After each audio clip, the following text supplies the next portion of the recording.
They called us fragile. They called us primitive. The galaxy had seen 1,000 empires rise and fall, and to them, humanity was just another mistake waiting to happen, until the day we fought back and changed everything. The year was 2237. Earth had entered its golden age. Clean energy, no wars, colonies on Mars. For the first time in history, humans believed we were untouchable. Then the sky broke open. The first Threx ship appeared over the Pacific, a city-sized vessel of silver and black metal. It hovered for hours, silent, watching, and then the message came. Submit, serve, or vanish. They didn't come to talk. They came to rule. Within days, they shut down our satellites, crippled our defenses, and turned our cities into ash. Lasers melted tanks. Energy blasts vaporized fleets. By the end of the first month, Earth had lost half its population. The United Nations collapsed. Governments surrendered, and the Threx began their cleansing. Threx Commander radio transmission. Humanity is unstable, emotional, a threat to order. Sterilization protocol authorized. Sterilization. That was their word for extinction. We weren't even an enemy to them. We were a disease. I was a captain then. Captain Aaron Voss, 3rd Earth. Battalion. We had no command left. No supply chain. No hope. Just the ruins of our world and the will to fight. They occupied everything from London to Tokyo to the lunar colonies. But we learned to live beneath them. We became ghosts. Old metro tunnels turned into bases. Junkyards became workshops. We scavenged, we built, we improvised. When they cut off our satellites, we used 1980s radio towers. When they destroyed our drones, we rebuilt them from washing machine motors. When they burned our cities, we fought from the ashes.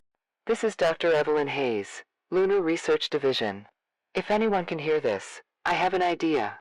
I think I can build something to fight them. That transmission changed everything. A scientist on the moon, alive, still fighting. She called her project Iron Sky. I made contact with her through a hacked Threx relay. She told me she needed power, more than the lunar grid could handle, and resources we didn't have. I need old satellites, magnetic coils, tungsten rods, anything that can conduct or store massive energy. You're building a weapon. A railgun, big enough to punch through a Threx capital ship. If we can get it working, we might have one shot to end this. One shot. That's all humanity ever needed. We called in every favor, every surviving engineer, every miner, every soldier who could still lift a tool. Thousands died trying to get her what she needed. But piece by piece, orbit by orbit, the Iron Sky began to take shape. It wasn't just a weapon. It was hope. By 2240, Iron Sky was almost ready. The Threx didn't know what we were building. They thought our silence meant defeat. They were wrong. The weapon orbited above the equator, hidden among the debris fields of dead satellites. Its heart, a magnetic accelerator running the length of a football field, powered by Earth's own magnetic field. It could fire once, maybe twice. After that, the station would burn out. We called it our final breath. Voss, calibration complete. We have one shot. The Sovereign Fang is moving into geostationary orbit. If we miss, they'll destroy everything. We won't miss. The Sovereign Fang, the Thrax flagship, wasn't just a ship. It was a city, a god of metal. It carried enough firepower to level continents, and it was coming straight for us. We launched from the Nevada desert in a stolen cargo shuttle. 7 soldiers, 1 mission. We had to protect the Iron Sky long enough to fire. Charging sequence started. 100% in 3 minutes. Copy that. We'll hold. They came like a storm. Threx interceptors slicing through orbit. Lasers cutting across the void. Our shuttle was torn apart before we even docked. We jumped free-floating, drifting toward the iron sky with only our suits and grapples. Half the team didn't make it, but the other half. We reached the station. Haze. They're boarding the lower decks. Keep them off the core. We're almost ready. We fought in zero gravity. Gunfire floating like sparks. Blood freezing in the air. I remember one of them. A Threx soldier twice my size, grabbing me by the throat. His eyes were cold, silver, emotionless. Threx. Commander. You resist extinction. Why? Because we can. I pulled the pin on a grenade and kicked off the wall. The explosion tore the corridor apart. He didn't understand. We'd rather die fighting than live on our knees. Voss, it's ready. I need manual confirmation to fire. I limped to the control panel. My visor cracked. Oxygen leaking. Outside, the fang filled half the sky.